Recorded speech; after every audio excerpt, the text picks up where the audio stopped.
Hello guys, welcome back to my channel Shrabani blog. কেমন আছো সবাই? আশা করি সবাই খুব ভালো আছো, আর আমিও কিন্তু খুব ভালো আছি। আজকে আমি যাব একটু জন্মদিন পার্টিতে। তো জন্মদিন পার্টিতে গিয়ে কি করব না করব সব কিছু কিন্তু তোমাদের সাথে শেয়ার করব। তো ভিডিওটা কিন্তু ফার্স্ট থেকে লাস্ট পর্যন্ত তোমরা দেখতে থাকো। আর দেখো, আমি কিন্তু জামা পরে নিয়েছি অলরেডি, এবার রেডি হওয়া শুধু বাকি আছে। অনেক গরম গাইজ, তো সিম্পলি রেডি হবো। তো চলো, রেডি হয়ে নিয়ে তোমাদের সাথে কথা বলছি। তো গাইজ দেখো, আমি কিন্তু রেডি হয়ে গেছি যাওয়ার জন্য।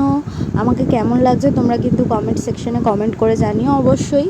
আর এই যে কুর্তিটা দেখছো, এটা আমি মিশো থেকে নিয়েছিলাম 2 বছর আগে।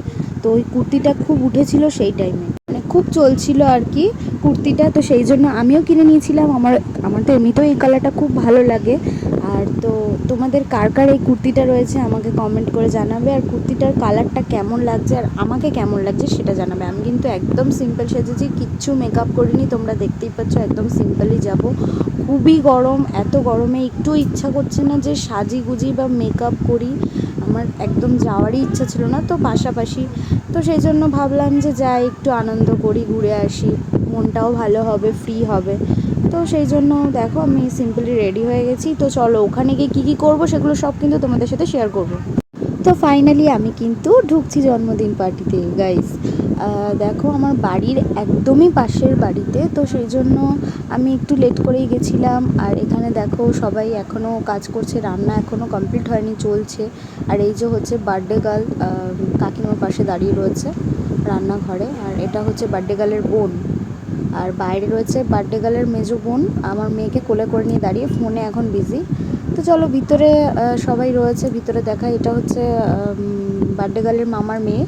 আর এখানে আমার শাশুড়ি রয়েছে, মামা মামি রয়েছে, সবাই মিলে এখন গল্প করছে। তো আমি ক্যামেরা করছিলাম বলে সবাই বলছে ভিডিও করছে, তো আমি বললাম আমি ব্লগ বানাচ্ছি, তো তাই সবাইকে নিয়ে নিলাম আর কি। তো ভিতরের ঘরটায় যাই, চলো দেখি, যেখানে ওর বার্থডে আর কি সেলিব্রেশন হবে। তো এখানে হচ্ছে কি ওর বার্থডে সেলিব্রেশন হবে। তো দেখো, ওরা সিম্পলি সাজিয়েছে, সেরকম একটা কিছু সাজায়নি, মানে যতটা নিজেদের মতো করে করা যায় আর কি। তো গাইস, এখানে কিন্তু বার্থডে গার্ল এখন কেক কাটবে, তো সেই জন্য কিন্তু কেক টেক বের করে এখন সব কিছু আর কি রেডি করা হয়েছে। এবার কিন্তু কেক কাটা হবে। তো এখানে কেক কাটিংয়ের আগেও বলছিল আমাকে কটা সিঙ্গেল ছবি তুলে দাও। তো সেই জন্য ওর একটা ফ্রেন্ড আর কি ফটো তুলে দিচ্ছিল। দেখো, পোজ দিয়ে ফটো তুলছে এখন। আর এখানে দেখো, আমি ভিডিও করছিলাম বলে এরাও বললো আমাদেরকেও একটু ক্যামেরাতে নাও, আমরাও একটু হাইটাই করে দিই। আর যার বার্থডে সেও দেখো বলছে। আমি তো ওকে জিজ্ঞাসা করলাম তোমার কেমন লাগছে, তো ও বললো আমার আজকে খুব ভালো লাগছে, আমি আজকে খুব খুশি আমার বার্থডেতে। তো ফাইনালি এখানে তোমরা দেখো, কৃষ্ণা কিন্তু অলরেডি কেক কাটিং করছে। আর যার বার্থডে আর কি, ওর নাম কৃষ্ণা, আমি তো বলতেই ভুলে গেছি। আর এখানে দেখো, কেক কাটিং করে কিন্তু ওর মাকেও কেক খাইয়ে দিল।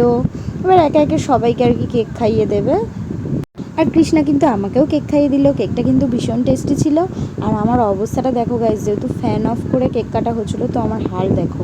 আর কেক কাটিংয়ের পর এরা কি করবে কিছু বুঝতে পারছিল না, ওই জন্য দেখো এরা কিন্তু এখানে ও পিলো শিলো শালো এরকম একটা কিছু খেলা, তো এটা খেলা ওরা স্টার্ট করে দিয়েছে এখানে নিচে বসে অলরেডি। তো সব কিছু হয়ে যাওয়ার পরে কিন্তু এখন কৃষ্ণাকে খেতে দেওয়া হচ্ছে। কৃষ্ণাকে শুধু নয়, আমরা সবাই মিলেই খেতে বসেছিলাম। এখানে দেখো, সবারই আর কি থালা সাজানো, ওর এখানে থালা সাজানো কমপ্লিট হয়ে গেছে। আমরাও কিন্তু একসাথেই সবাই মিলে খাবো। আর কি কি রান্না হয়েছে সেটাও তোমাদের সাথে শেয়ার করব, চলো। তো এখানে কি কি রান্না হয়েছে তোমাদেরকে দেখাই। ভাত রয়েছে, 3 রকমের শাক ভাজা রয়েছে, আমি নাম জানি না শাকের। আলু ভাজা রয়েছে, কুমড়ো ভাজা রয়েছে, ঢ্যাঁড়স ভাজা রয়েছে। এদিকে রয়েছে ডাল, মাছের মাথা। এদিকে রয়েছে মাছের কালিয়া। ওদিকে রয়েছে মাংস। এখানে রয়েছে চাটনি আর পায়েস। পাঁপড়টা তুলতে পারিনি, পাঁপড়টা একদম লাস্টে দেওয়া হয়েছিল ওকে, মানে দিতে ভুলে গেছিলো আর কি। তো দেখো, এখানে কিন্তু আমিও খাওয়া স্টার্ট করে দিয়েছি। তো খেতে খেতে আর কিছু ভিডিও শেয়ার করতে পারলাম না, খুব গরম লাগছিল আর ভালো লাগছিল না, তো এইটুকুই। আর গাইস, তোমাদেরকে তো বলাই হয়নি, রান্নাগুলো ভীষণ টেস্টি হয়েছিল, প্রত্যেকটা রান্না খুব টেস্ট ছিল। আর হচ্ছে এত গরম লাগছিল, তো তাই আমি ভিডিও ক্লিপ আর কিছু করতে পারিনি। সবাই গরমে খুব বিরক্ত হচ্ছিল, মানে কষ্ট পাচ্ছিল আর কি। তার মধ্যে আমার মেয়েও কান্নাকাটি করছিল, তো সেই জন্য পেরে উঠিনি। তো এখানেই এন্ড করছি। ভিডিওটা কেমন লেগেছে তোমরা আমাকে লাইক কমেন্ট করে জানিও, আর আমার চ্যানেলটাকে কিন্তু সাবস্ক্রাইব করতে ভুলো না। Tata, by.